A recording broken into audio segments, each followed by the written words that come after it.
Railway के विद्यार्थियों के लिए पहला प्रश्न है, निम्नलिखित में से कौन सा सिंधु घाटी का स्थल पंजाब में स्थित है। इम्पॉर्टेंट लगाइएगा ये क्वेश्चन।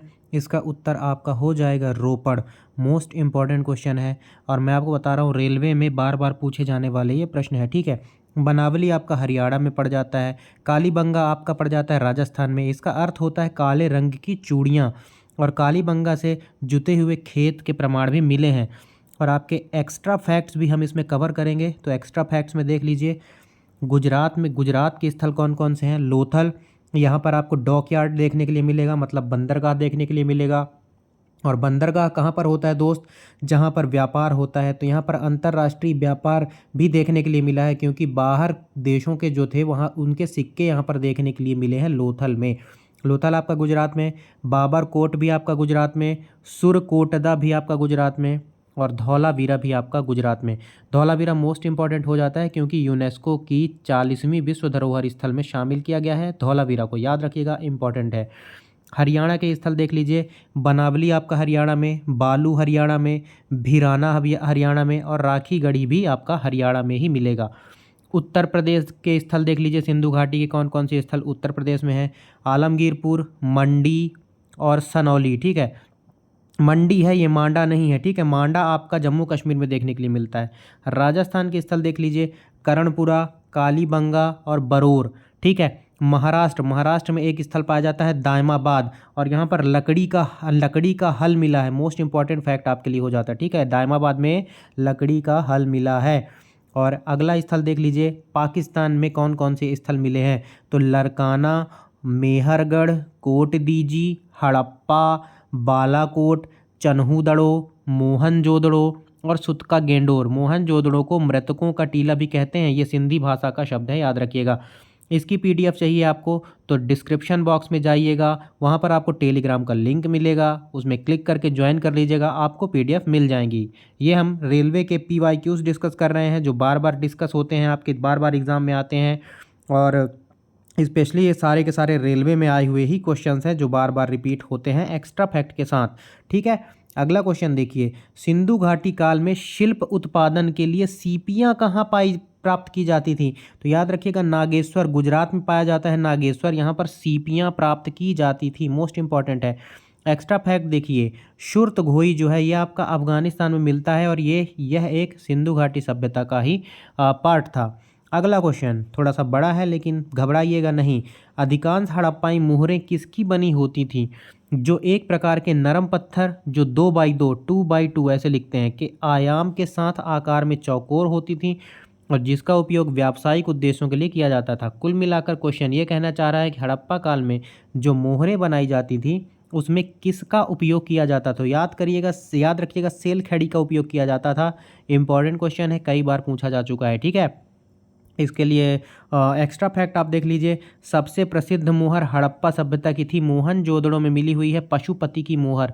इंपॉर्टेंट लगा लीजिएगा। ठीक है, अगला क्वेश्चन देखते हैं, किस स्थान पर नटराज एक पाषाण पुरुष नृत्य करने वाली आकृति, नटराज की एक पाषाण पुरुष जो कि है, और उसकी नृत्य करने वाली आकृति प्राप्त की गई है, जो आपका मोस्ट इंपॉर्टेंट हो जाता है। और ये मोहनजोदाड़ो इसका सही उत्तर हो जाएगा आपका। ठीक है, मोहनजोदाड़ो इसका सही उत्तर हो जाएगा, मोहनजोदड़ो से प्राप्त की गई है। इंपॉर्टेंट क्वेश्चन है। और इसके एक्स्ट्रा फैक्ट देख लेते हैं। हड़प्पा की पहली व्यापक खुदाई किसने करवाई। दयाराम साहनी ने 1921 में करवाई। ठीक है, लोथल आपका डॉक यार्ड था, यहाँ पर जो है बंदरगाह मिले, और इसकी खुदाई करवाई थी SR राव ने 1954 में, और यह गुजरात में देखने के लिए मिलेगा। गोदीवाड़ा वही डॉक यार्ड के लिए प्रसिद्ध है, यहाँ से अंतर्राष्ट्रीय व्यापार करने के साक्ष्य मिले हैं, जैसे कि मैंने आपको बताया। मोहनजोदड़ो 1922 में RD बनर्जी के नेतृत्व में यहाँ पर खुदाई करवाई गई। अगला क्वेश्चन आपका बनता है, हड़प्पाई स्थल मांडा कहाँ स्थित है। देखिए, मांडा, ठीक है, तो मांडा आपका जम्मू कश्मीर में स्थित हो जाता है। ठीक है, जम्मू कश्मीर में आपका मांडा स्थित हो जाता है। मोस्ट इंपॉर्टेंट क्वेश्चन हो जाता है। क्या ये सेम क्वेश्चन हो गया है क्या, एक बार देख लेते हैं अपन, थोड़ा सा देख लेते हैं। मंडी था वो, देखिए ये मंडी था उत्तर प्रदेश में, मांडा आपका जम्मू कश्मीर में है। बिल्कुल भी आप कंफ्यूज नहीं होंगे। ठीक है, मांडा, ये मांडा है, मांडा आपका जम्मू कश्मीर में। एक्स्ट्रा फैक्ट देखिए, चन्हूदड़ो को NC मजूमदार ने ये खुदाई करवाई 1931 में, और सिंध पाकिस्तान का ये पार्ट है, और यहाँ पर मनका बनाने का कारखाना मिला है। मोस्ट इंपॉर्टेंट, बिल्ली का पीछा करते हुए कुत्ते के पदचिन्ह भी चन्हूदड़ो से मिले हैं। अगला क्वेश्चन है आप अपना फैक्ट है बालाकोट, ये पाकिस्तान में है और रॉबर्ट राइक्स ने इसकी खुदाई करवाई थी। नागेश्वर आपका गुजरात में है और यहाँ से शंख की वस्तुएं मिली हुई हैं। कालीबंगा मैंने बताया, इसका अर्थ होता है काले रंग की चूड़ियाँ। यहाँ पर खेतों की जुताई के प्रमाण भी मिले हैं, राजस्थान में मिलेगा। और मांडा जो कि आपका जेपी जोशी के द्वारा खुदाई करवाई गई है। अगला प्रश्न ज्योग्राफी से है। भारत की मानक याम्योत्तर इनमें से किस स्थान से गुजरती है? तो भारत की मानक याम्योत्तर जो है वो मिर्ज़ापुर नाम की जगह से, इलाहाबाद के मिर्ज़ापुर से यह गुजरती है। मोस्ट इंपॉर्टेंट हो जाता है। और इसके एक्स्ट्रा फैक्ट देखते हैं। भारत की मानक मध्याह्न रेखा 82.5 डिग्री होती है, मतलब 82 डिग्री 30 मिनट उत्तरी है, जो कि भारतीय मानक समय जीएमटी होता है, ग्रीनविच मीन टाइम, जिससे पूरी दुनिया का समय निर्धारित होता है। उससे 5.5 घंटा हम आगे चलते हैं, याद रखिएगा। इसका कभी आपसे कॉन्सेप्ट बताएंगे, ठीक है, क्योंकि भारत जो है उत्तरी गोलार्ध में यहाँ पर जो है आपका पूर्वी पूर्वी देशांतर में आपका भारत यहाँ पर कहीं पर स्थित है। और ग्रीनविच मीन टाइम ये वाला एरिया है, तो यहाँ से ये 5.5 घंटा जो है आगे चलता है, तो ये इंपॉर्टेंट हो जाता है, ठीक है। और ग्रीनविच मीन टाइम से 5.5 घंटा आगे है। और यह जो है किस किस राज्यों से गुजरता है भारत मानक समय, याद रखिएगा। यूपी से गुजरता है, छत्तीसगढ़ से गुजरता है, मध्य प्रदेश से, आंध्र प्रदेश से और उड़ीसा, इन 5 राज्यों से होकर गुजरता है। और इसकी मैं आपको ट्रिक बता देता हूँ। आंधी में छाता उड़ा, देखिए एक बार लिख भी देते हैं, आंधी में छाता उड़ा, भारतीय मानक समय यहाँ से गुजरती है इन राज्यों से। आंधी मतलब आपका हो जाएगा आंध्र प्रदेश, में से हो जाएगा मध्य प्रदेश, छा से हो जाएगा छत्तीसगढ़, उड़ा से हो जाएगा आपका उड़ीसा, और छा से आपका हो जाएगा छत्तीसगढ़, और उड़ा से हो जाएगा आपका यहाँ से यूपी हो जाएगा, और अड़ा से हो जाएगा आपका जो है उड़ीसा। तो याद रखिएगा आंधी में छाता उड़ा, इससे आप ट्रिक से आप थोड़ा सा इन राज्यों को याद रख सकते हैं। अगला क्वेश्चन आपका बनता है, फैक्ट मैंने कवर किए हैं। कुल अक्षांश रेखाएं कितनी हैं? अक्षांश रेखाएं देखिए, ये आपका गोला हो गया, तो ऐसी लेटी हुई रेखाएं जो होती हैं इनको अक्षांश रेखाएं कहा जाता है, ठीक है, लेटी हुई रेखाएं। और ये 0 डिग्री वाली जो 0 डिग्री देशांतर है, इसको क्या कहते हैं आप मुझे कमेंट सेक्शन में बताइएगा जरूर। इसको विषुवत रेखा कहते हैं, ठीक है। सूर्य सीधे यहीं पर चमकता है। यहाँ पर 23.5 डिग्री नॉर्थ होता है, इसको कर्क रेखा कहते हैं। यहाँ पर 23.5 डिग्री साउथ होता है, इसको मकर रेखा कहते हैं, ठीक है। ये वाली मकर रेखा, ये वाली आपकी कर्क रेखा, ठीक है। और कर्क रेखा भारत के 8 राज्यों से होकर गुजरने वाली रेखा है। तो अक्षांश रेखाएं 179 होती हैं। 179 क्यों होती हैं? क्योंकि यहाँ पर नॉर्थ पोल और साउथ पोल में सिर्फ एक बिंदु टाइप का रहता है, तो इनको कंसीडर नहीं किया जाता है, तो 179 होती हैं।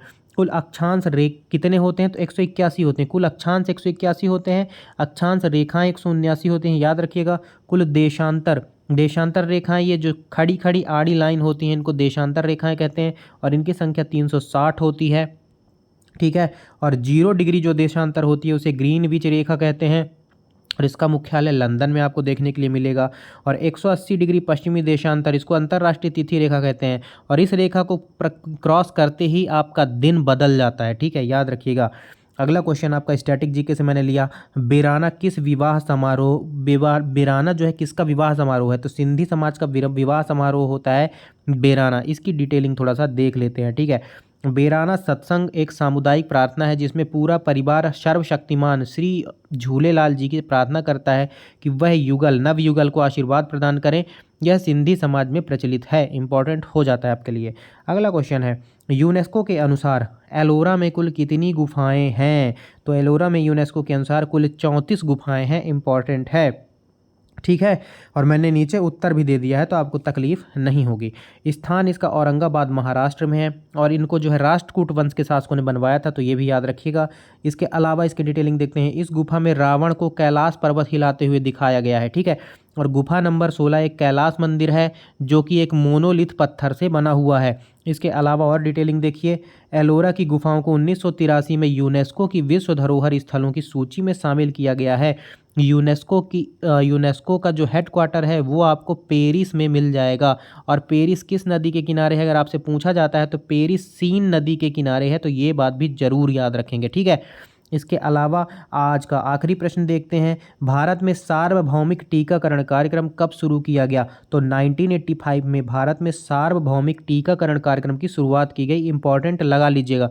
तो इतने कम समय में आपके ये सिर्फ कहने के लिए 10 क्वेश्चन थे। इसके अलावा मैंने करीब करीब 50 प्लस फैक्ट आपके साथ शेयर किए हैं, तो आपको ये बहुत ज़्यादा हेल्प करेंगे। पार्ट 1 में अच्छा अगर रिस्पांस रहता है तो पार्ट 2 भी नेक्स्ट डे 6 बजे सुबह ही आपको शेड्यूल कर दिया जाएगा।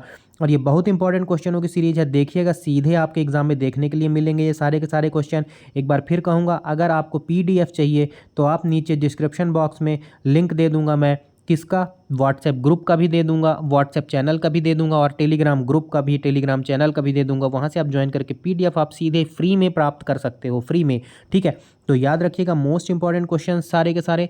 तो ऐसे ही अपना सपोर्ट और परिवार को बढ़ाइए। अगर वीडियो का क्वालिटी और आपके संजू सर की मेहनत आपको पसंद आती है तो वीडियो को एक छोटा सा लाइक और सब्सक्राइब जरूर कीजिएगा, ठीक है, तो जिससे आने वाले नोटिफिकेशन भी आपको जरूर से मिलते रहें। इसी के साथ मैं अपनी वाणी को विराम देता हूँ। बहुत बहुत धन्यवाद। जय हिंद, जय भारत।